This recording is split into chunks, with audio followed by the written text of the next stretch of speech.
village which doesn't have any amenities, any infrastructure.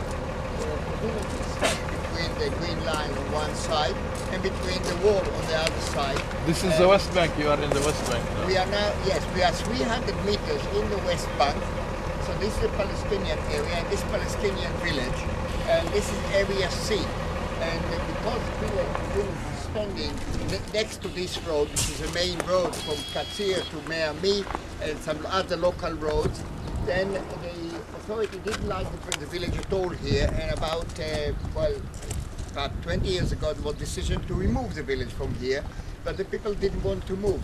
So since then the village is under suffering, simply suffering. They've got no electricity, they're not connected. If you see here, you see the cable. They've got their own generator, and if the Jenny packed up, as it happened last winter, then they don't have electricity until they get a new one or repair. Now they don't have removal. We don't have a waste removal. They don't have sewage, which is obvious. So what we've done here, we came in and we said we can build a sewage here. The purpose of it is sort of a bit wider. The idea, first of all, is that the sewage at the moment is going straight into the aquifer, into the water reservoir that's lying under the whole of the West Bank, and slowly seeping through the rock and simply polluting or contaminating the water. And this water, which are mostly taken by Israel to the Israel side, are sort of shared by the two nations. And therefore, the idea, number one idea, was we stop the pollution by building a sewage plant. We stop the pollution, which was number one. Then there is another aspect of it. There is a humanitarian aspect of it, that people, instead of suffering from smells and from simply diseases, as it may happen, they've got a proper system which remove all these one.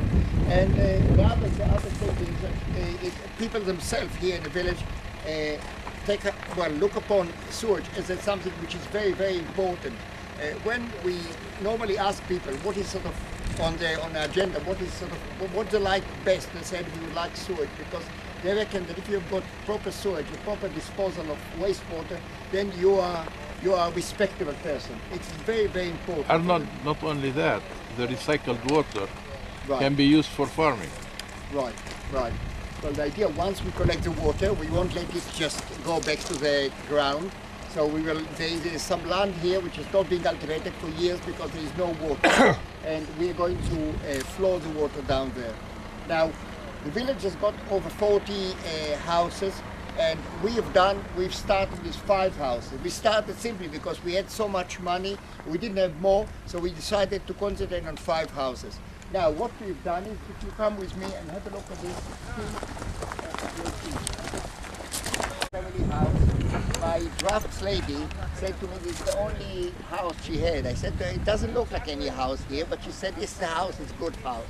So you excuse me for this. This is a house. Then we've got next to every house, we've got a septic tank, which is rather large, about 3 meters long, over The 1 septic tank is larger than the house. Yes, it is. In reality, the house could be about 10, 12 meters. This one is 3 meters long, about 1 meter wide, and 1.8 meter deep. And the sewage going inside and staying inside for 3 days at least, sometimes 4 days, which means that quite a lot of digestion of the sewage happening here in these 2 cells. One, the first cell is to collect mostly the sludge. The second cell is for clarification. So what we come out here will be as minimum as there will be less suspended solid as much as possible, because it's very, very important. Then we come into the wetland. The wetland is what you're standing behind. What here we'll have a look in a minute. The wetland effectively is a pond, very shallow pond of about 80 centimeters deep, with the gravel inside is about 60, 70 centimeters deep, and the water coming into the gravel and flowing through the gravel to the exit.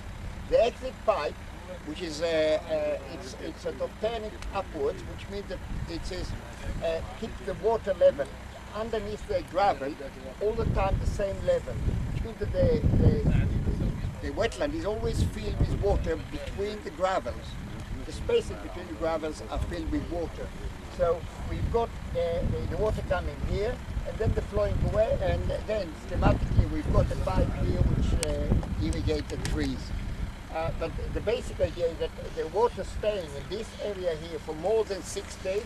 This way is so big, and by the time they come out here, the water are clean. I'm not saying not for drinking, but they are clear water. They are not dark, they're not black, and these water are ideally suited for irrigation.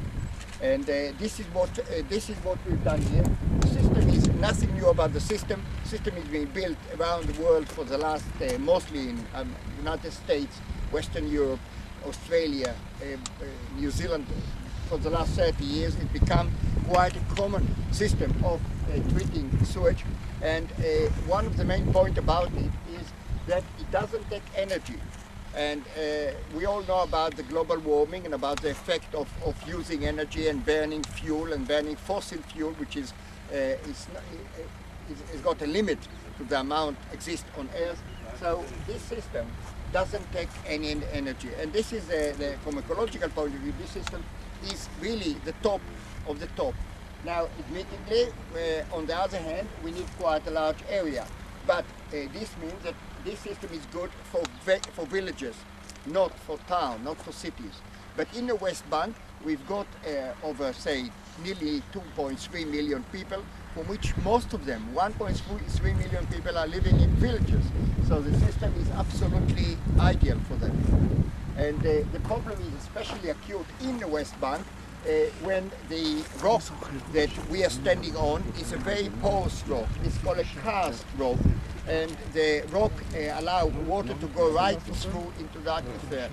This means that some companies, French and Italian people came in and dug wells all around the West Bank, especially in Jenin area, and they would not operate the supply of water to houses because the result is that the water, the effluent, the wastewater, will contaminate the same water they're pumping from.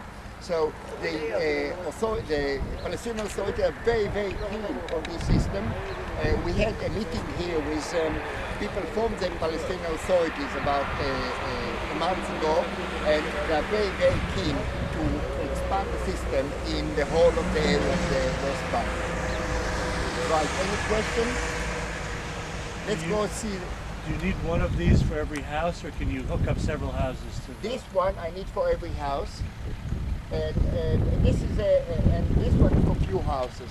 Now, the reason we could build something like that for few houses, but when we started here, we sat with and his man, and we talked about it quite a lot, and I put it to vote for them. Do you want one centrally or every house? And one of them said, no, we'll have it one for every house. So if it gets blocked or something, then the wife will send the man in the evening to go and clear it out before going to bed. And if it's in a public domain, it is neglected because the diffusion of responsibility. Line of responsibility. I mean, there is no line. I mean, in a public domain, we've got problems. But the wetland can go up to 15 houses. A house, we reckon, is about, well, is designed for 40 square meters. This is slightly over the top, but we want in the beginning to go and get some very good quality. So we say, at the moment, we need 40 square meters for each house. So this one, what we've done here, which we are now going to see, it's much larger. It's well over 40 square meters for every house. But we already